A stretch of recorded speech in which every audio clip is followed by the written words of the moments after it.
Well, I'm here with a couple great guys, a couple great musicians, Jay Willoughby and Jason Rogoff from the band Black Jacket Symphony. If you remember, they were in Tucson just a few years ago doing Pink Floyd's Dark Side of the Moon, but they're going to be at the Rialto Theater on Wednesday, October 26th, doing Led Zeppelin 4 in its entirety. Before we get into the aspects of the show, guys, can you kind of explain to me how the concept of Black Jacket Symphony came together? Well, in 2009, Abbey Road was turning 40 years old, and it was being dissected and gone over. I'm a big classic rock fan, read all the time, and it was just going over, just like a Mozart piece or a classical music piece. And it really did stand the test of time. It was still as fresh and exciting as it was 40 years ago. But at the same time, on the radio, a Mozart commercial, Pops in the Park kind of thing came on.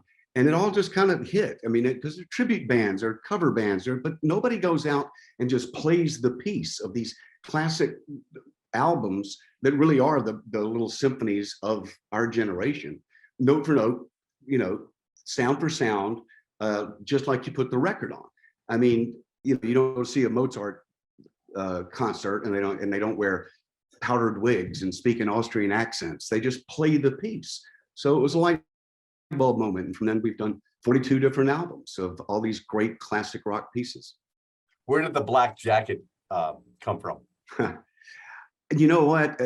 Honestly, I'd love to give you a great idea, but it's because I'm fashionally challenged, and I wore black jackets. I've been a musician most of my life, and I just always put a T-shirt on and a black jacket. So I thought, well, that'll be easy. I got the outfit. But it also really was a black jacket because, like a symphony does dress up, they wear tuxedos. We don't do that, but we just put on the black jacket to make all the band, wear the same thing and know somebody trying to get more attention to themselves. It's a team thing to promote the album, to it's an ensemble piece.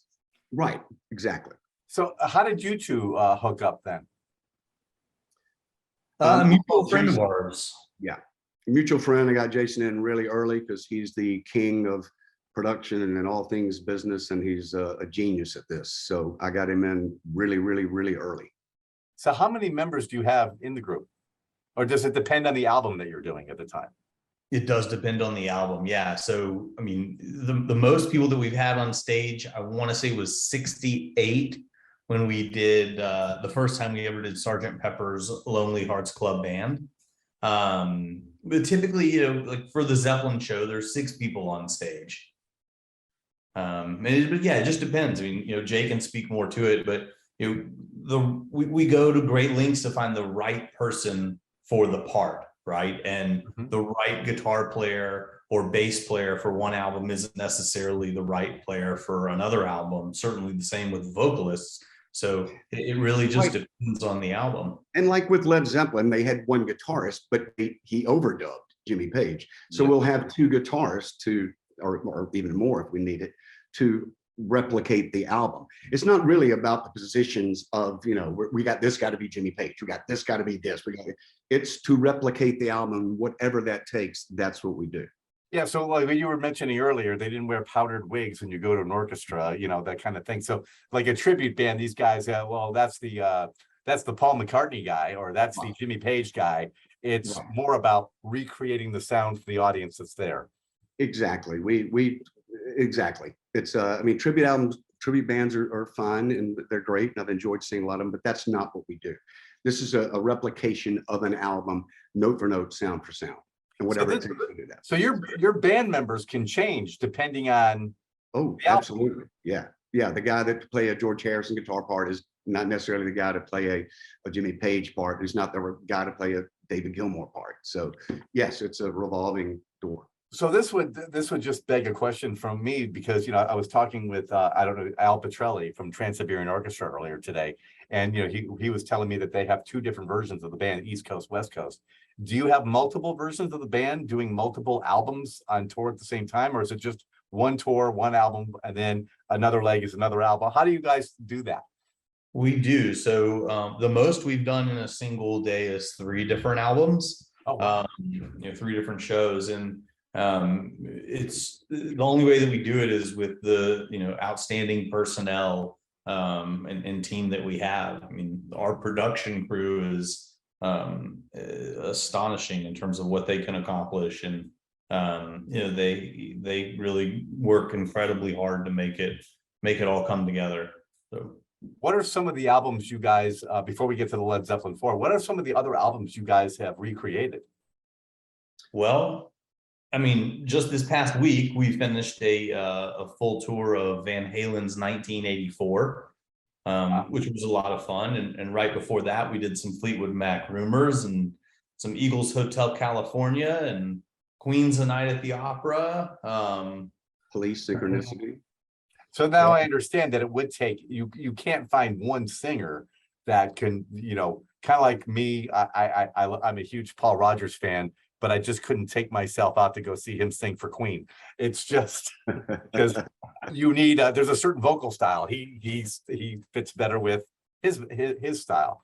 So you guys have to find different people to do this, because David Lee Roth, 1984 is different than Freddie Mercury. Absolutely.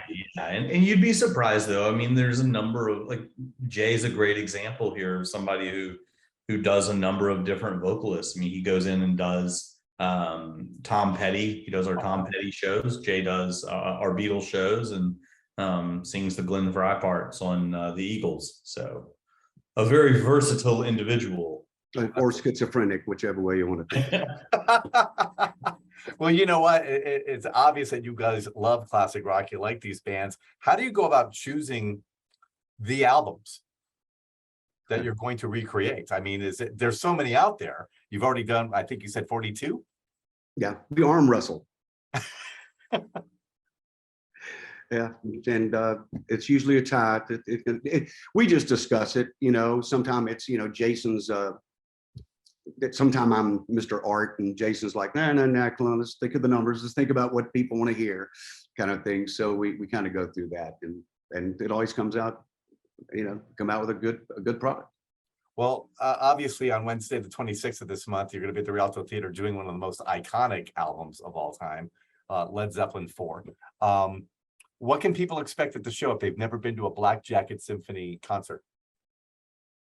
An incredible time. They can expect to come and leave all their cares at home for 2 hours and just come and sit back and enjoy some of classic rock's greatest. They're going to hear Led Zeppelin 4 exactly as it was recorded. Imagine closing your eyes and putting down the needle and it coming to life on the stage in front of you. But don't close your eyes, because we're going to have a lot of lights, a lot of video, and it's a full immersive experience. Now, do you have a second set? We do a second set of hits of whatever artist we're doing. So we take a short break, come back, and the second set's a little more celebratory. It's a little looser. We get a lot of more audience participation, and it's just a whole lot of fun. Oh, so like the first set is like you're listening to the headphones. Exactly. The album, boom, boom, boom. First set is just real. We don't talk between songs, just like you're listening to the record, because we don't want to. So it's note for note, sound for sound, just like that. And we take set because it's the hits. You guys can have conversations with each other and with the audience, or however, a little bit more fun. Yeah, it's a little more loose, a little looser for sure. Yeah. So and it's a 2-hour show, so it's going to be this next Wednesday over at the Rialto Theater. Is there a website that people can go to, or a YouTube page, or a Black Jacket Symphony? All things Black Jacket Symphony. So blackjacketsymphony.com, Facebook.com/Black Jacket Symphony, YouTube.com/Black Jacket Symphony, Instagram. We're out there, so people can get an idea what else you do. And then how often do you hit the same market? Well, so we'll hit Tucson twice a year. Okay. Yeah. So as long as there's not another, some crazy thing that stops the world. So you guys are obviously you're musicians. You make a good living being on the road. What did you guys? I mean, how did you handle suddenly being off the road? Oh man. I mean, it was a big change, certainly. Really nice to be around family as much as we were, because that's certainly something that we sacrifice while we're out doing our jobs. But we figured out ways to make music while we were not touring. You know, we just did a number of outdoor shows. We did some socially distant shows. You know, we went from doing 120 shows a year to doing, you know, maybe 20. So Yeah. pretty big drop, but you know, we made the most of it, and it was a moment in time, and you know, hopefully one that for many reasons, not just the music world, you know, we don't recreate. So Yes. Are you guys back at full force now? yeah, oh yeah, It's yeah, fantastic. it's pretty fun. Now, can people, if they go to the show, can they buy Black Jacket Symphony merch? Absolutely, yeah. All right. I think I've got a. He's repping right now. Oh, that's awesome. I love it. Yeah. So yeah, they can buy merch. You know, still they have to go say hello to Brandon, our merch seller. He's awesome. They can get their picture taken with the band after the show. It's free. Cool. We have a photographer out there. So yeah, So after the show, you go out into the crowd and kind of hang out a little bit, or they come to you at a certain location? yeah, we have a photo booth that we set up, and people can come by, and that's where, you know, it's a lot of fun to get to chat with people and hear their reactions on the show. And you know, we meet a lot of parents with their kids, and that's super fun to have, you know, these 9, 10, 12, 14-year-old kids that are coming to the show, some of them their first concerts ever. You know, and their parents just, you know, kind of pausing to say, hey, I didn't think my kids were ever going to get to see Led Zeppelin, because that's not a thing anymore. And man, you guys just gave us the next best thing. And those types of moments are really why we do what we do. So That's a great compliment too. it's a huge compliment. Very nice. So. All right. Well, hey guys, I appreciate it. We've been speaking with Jason Rogoff and Jay Willoughby from Black Jacket Symphony. They're going to be at the Rialto Theater Wednesday, October 26th. So depending when you're watching this, it could be in a few days or tonight. So make sure you can get your tickets at klpx.com or therialtotheater.com. And I presume, could they even buy tickets on your website to the show? It all links to the same place at the end. Exactly. Of the So blackjacketsymphony.com. perfect. Well, gentlemen, thank you so much for taking time out of your busy day. Looking forward to the show on Wednesday. And thank you. And hopefully we'll have another interview in the next few months for your next album that you'll be recreating here in Tucson. Hey, that sounds great. Larry, thank you. Thank you so much. Thank you. Miguel just edited it right there. And then we're gonna put a screenshot of the poster there and such, and then we'll Cool. get this thing up on the website hopefully by tomorrow. Okay. I have to render off of this, but gentlemen, I'm gonna be at the show. I'm looking forward to it. I'll give you my number. Hit me up when you get there, and you can come back, have a drink with us before the show. Oh, that'd be great. What's the number? 205-266-8391. Just shoot me a text when you're headed down. And was it 8391? yeah. Okay, perfect. Yeah, I'll definitely come down. Jay, are you on this part of the tour too? I'm not. Oh, okay. I'm not. I'm holding down the fort at home. Well, maybe one of these days I'll get to have a beer with you. Yes, I'll be there eventually, I promise. Well, I look forward to meeting you, Jason. You as well, Larry. Yeah, my Thank number, so I'll text much. you and I'll just say it's Larry from KLPX. Awesome. Thank you. All right. We'll see you then. Thank you so much, gentlemen. See you next week. See you then. Bye. Bye-bye.